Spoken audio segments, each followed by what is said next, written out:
মানুষের মন প্রথম থেকেই অপবিত্র এবং কলুষময়।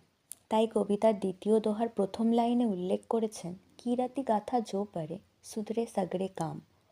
অর্থাৎ আমরা সাধারণ মানুষরা মনে করি ভগবানকে ডাকলে বোধহয় ম্যাজিকের মতন সব ঠিক হয়ে যাবে, কিন্তু তা আসলে ঠিক নয়।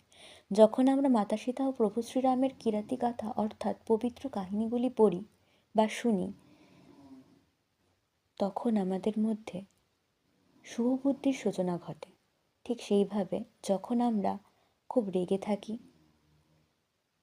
যদি সেই সময় মাতা সীতার ধৈর্যের কথা মনে করতে পারি, যিনি রাবণের অশোকবনে বন্দী থেকেও নিজের মর্যাদা কখনো হারাননি, তখন ধীরে ধীরে আমাদের রাগও কমে আসে, মন শান্ত হয়, যার ফলে আমাদের সকল প্রকার কাজগুলি নির্ভুল হয়।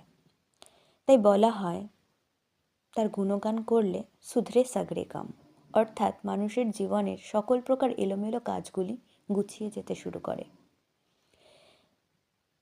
কবিতার দ্বিতীয় দোহার দ্বিতীয় লাইনে উল্লেখ করেছেন, মন মন্দির বাসা করে দুঃখভঞ্জন সিয়ারাম।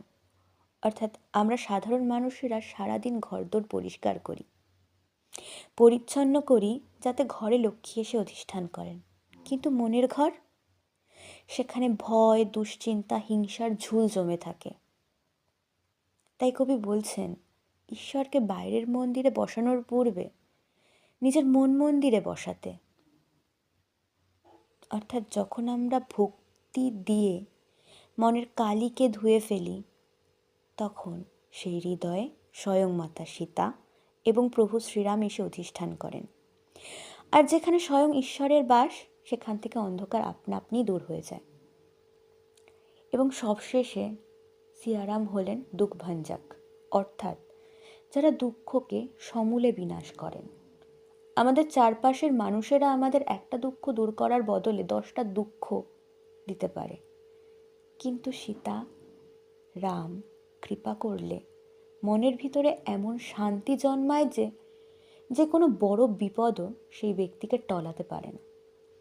যদি আমরা শুধু নাম জপ নয়, তার পাশাপাশি তাদের আদর্শের 1% নিজেদের মধ্যে আনতে পারি, তবে আমাদের প্রত্যেকের গৃহই এক একটি ছোট ছোট অযোধ্যা হয়ে উঠবে। জয় শ্রীরাম।